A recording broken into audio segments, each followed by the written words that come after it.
Today, we're going to be talking about the power of AI editing tools inside of Premiere. This is a 19-minute piece of footage. And this is why I like text-based editing, because it's really good for rough cuts. As I said, documentary and interviews, like this is the perfect situation for it. First thing I want to do is show you how you can automatically get Premiere to transcribe for you before you get started. So you go File, Premiere Pro, and the settings right here. And you're actually going to go down to Transcription. And you're literally just going to click that button. Every time you open Premiere Pro, it's going to automatically just start transcribing your footage. So you're not having to click transcribe this every single time. So one of my favorite features is the search, because being able to search your video, I think is just iconic. I'm sure Etsy shows up a couple of times and it will find every single time 16 results, as we can see right over here. Etsy is mentioned. Maybe you wanted to change Etsy to a different brand and you can. So all you have to do is click replace with, let's say, marker. So much faster. And then you just kind of click replace all and it will replace all 16 now with marker in the text. I want to show you guys how you can delete all your pauses, because this is like powerful for our creators. You could go here and pauses and it will select them all. They're all there and you can just click delete. So if you click lift, we'll do that first. Delete all. And what you'll see in the timeline, it gets rid of all the pauses but keeps the gaps. The other thing you can do, click extract. And when you do that and click delete all, it creates all of these cuts and it ripple deletes. So it pushes the timeline. So I've selected everything I don't want, just highlight and I delete, and it creates that cut here. So we filmed in a glass and a paint factory this week, and factories are really, really loud. So let's have a listen.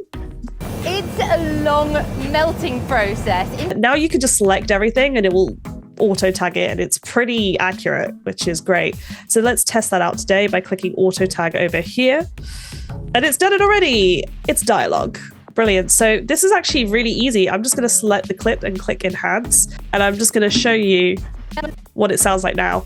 It's a long melting process. In fact, it takes about 3 days for all of the ingredients to slowly make and melt. That's amazing. We're going to move back here and we're going to go to a great feature known as the remix tool. If you want to find it, you can go over here, right click or hold, however you do it, and it's there. So I have this little blooper reel. I've got this long song and I'm simply just going to drag that to about the length of the thing, and it's going to go in, analyze the clip. It's doing it super, super quickly, and it's already made cuts for me. That's pretty seamless. I couldn't hear the cut. The nice thing about it is you can change it up, so you can ask for more segments if you wanted. We have this footage. It's just a bunch of loads of different clips. So what we want to do is we want to simply just right click it and go to scene edit detection. And Adobe Sensei is going to just sit there and figure out where all the cuts are. So you can ask it to apply a cut at each detected cut point, which is what I want. We're just going to click analyze and it's going to sit there and figure out this. So I'm just going to zoom in on the timeline. You'll notice that now every single cut has been applied. We're now going to go into Reframe. We've headed back to Mandy. This was meant to be a reel. It wasn't meant to be in 16:9. Go into here, right click and click auto reframe sequence over here in the menu. We're not going to nest clips. We're going to ask it to do a vertical 9:16. And then it's going to make a whole new sequence for me. So it's not going to touch this. Auto reframe sequences. Here it is. Oh, does it follow her? It does. Yeah, that works well. I love it. And it also scaled everything up automatically too, which is great. So we're going to go into the Lumetri color panel. I've got mine up here set up. They've added this new feature over here, settings, that did not used to exist. So I could go in and just do that and put my LUT on. The other way to do this is you could go up to File, Project Settings over here. You could go to Color, just here, and you could tell it to auto detect log footage in the color space. There we go. That's what it should do. And it will do it now every time you put log footage in, and it automatically apply.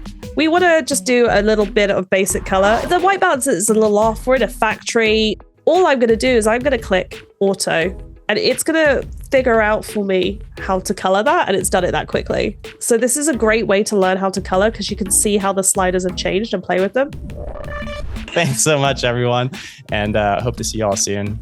That's all we got. Take care.